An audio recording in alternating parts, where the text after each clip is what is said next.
Solemnidad de Pentecostés, homilía del Papa Francisco, lecturas año B.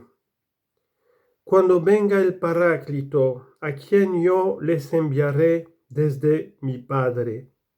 Juan capítulo 15, versículo 26.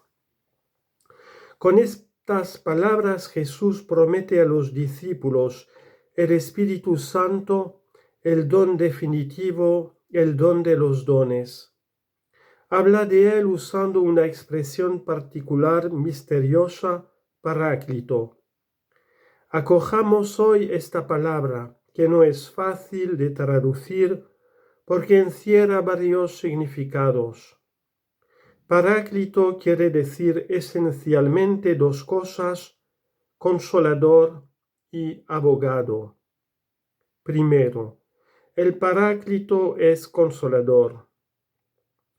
Todos nosotros, especialmente en los momentos difíciles, como el que estamos atravesando debido a la pandemia, buscamos consolaciones.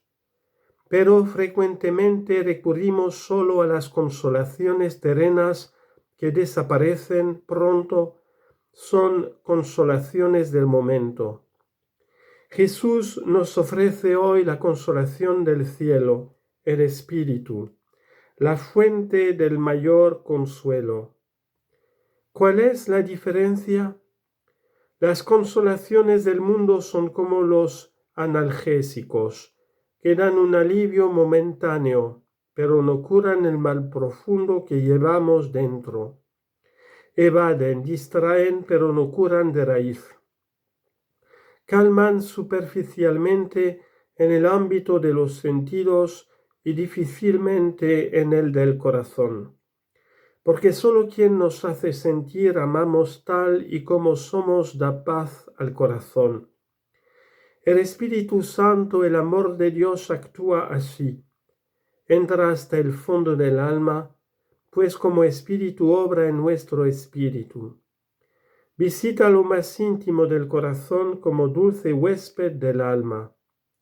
Es la ternura misma de Dios que nos deja solos, que no nos deja solos, porque estar con quien está solo es ya consolar. Hermana, hermano, si adviertes la oscuridad de la soledad, si llevas dentro un peso que sofoca la esperanza, si tienes en el corazón una herida que quema, si no encuentras una salida, ábrete al Espíritu Santo. Él, escribía San Buenaventura, lleva mayor consolación donde hay mayor tribulación, no como hace el mundo, que en la prosperidad consuela y adula, y en la adversidad se burla y condena. Eso hace el mundo, eso hace sobre todo el espíritu enemigo, el diablo. Primero nos halaga y nos hace sentir invencibles. Los halagos del diablo que hacen crecer la vanidad, después nos echa por tierra y nos hace sentir inadecuados. Juega con nosotros. Hace todo lo posible para que caigamos, mientras que el Espíritu del resucitado quiere realzarnos. Miremos a los apóstoles. Estaban solos esa mañana. Estaban solos y perdidos. Tenían las puertas cerradas por el miedo, vivían en el temor, y ante sus ojos estaban todas sus debilidades y sus fracasos, sus pecados. Habían renegado a Jesucristo. Los años pasados con Jesús no los habían cambiado, seguían siendo los mismos. Después recibieron el Espíritu y todo cambió. Los problemas y los defectos siguieron siendo los mismos, pero sin embargo ya no los temían, porque tampoco temían a quienes les querían hacer daño. Se sentían consolados interiormente y querían difundir la consolación de Dios. Los que antes estaban atemorizados, ahora solo temen no dar testimonio del amor recibido.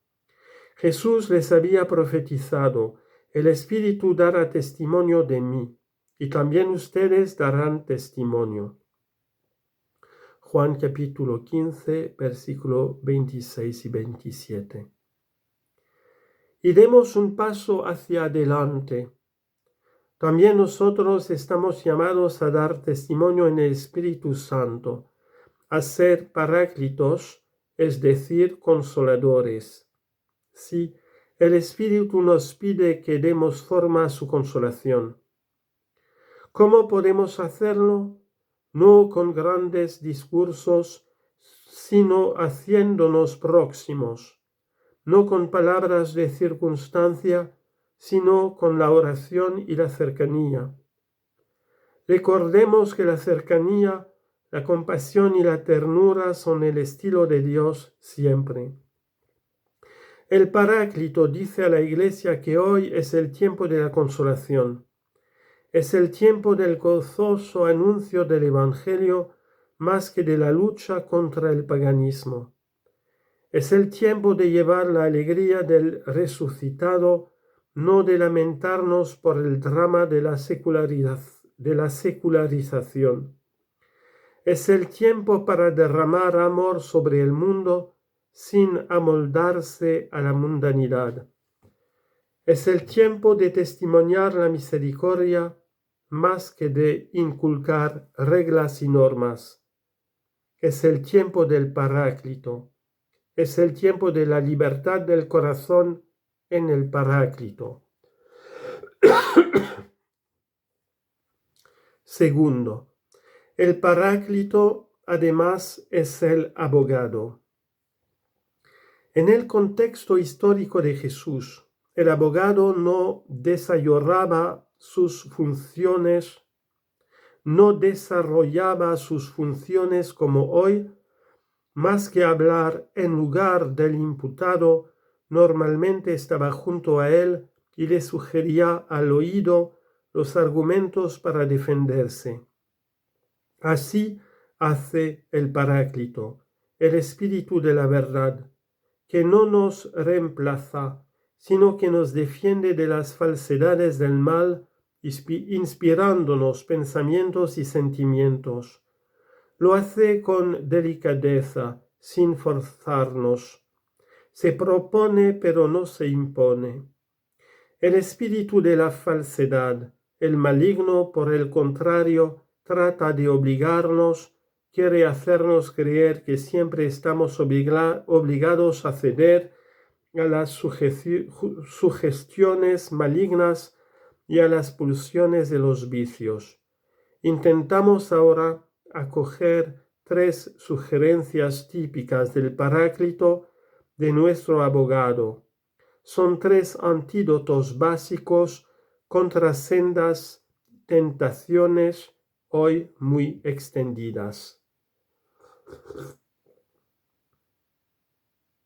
El primer consejo del Espíritu Santo es: vive el presente.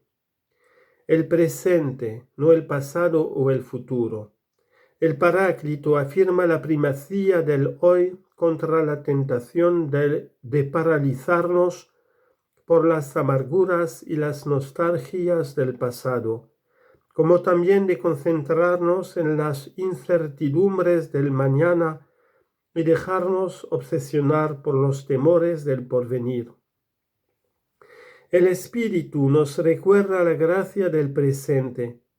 No hay otro tiempo mejor para nosotros. Ahora, justo donde nos encontramos, es el momento único e irrepetible para hacer el bien, para hacer de la vida un don.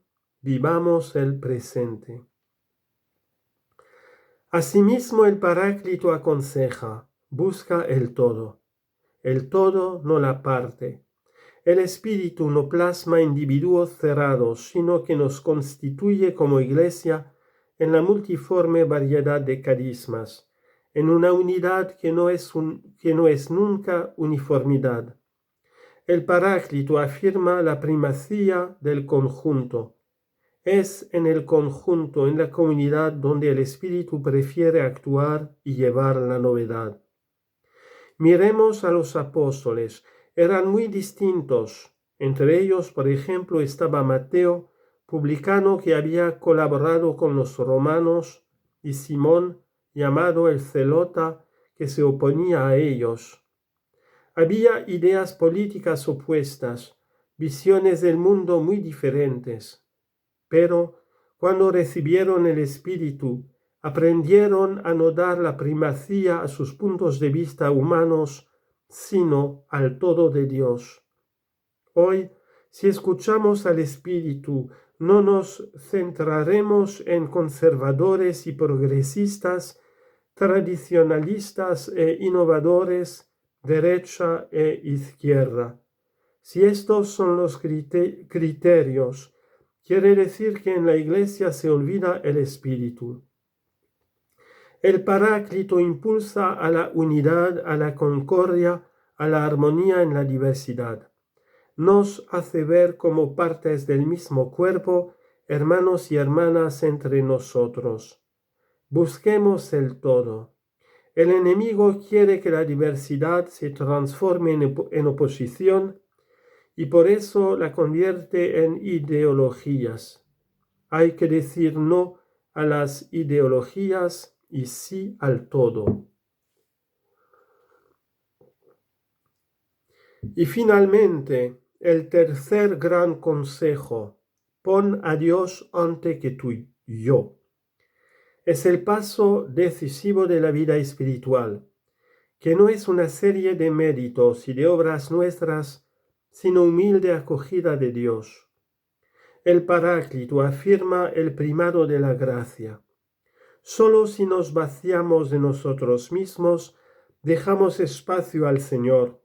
Solo si nos abandonamos en Él, nos encontramos a nosotros mismos.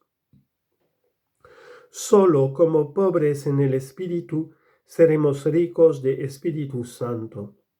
Esto vale también para la Iglesia. No salvamos a nadie, ni siquiera a nosotros mismos con nuestras propias fuerzas. Si ponemos en primer lugar nuestros proyectos, nuestras estructuras y nuestros planes de reforma, caeremos en el pragmatismo, en el eficientismo, en el horizontalismo y no daremos fruto. Los ismos son ideologías que dividen, que separan.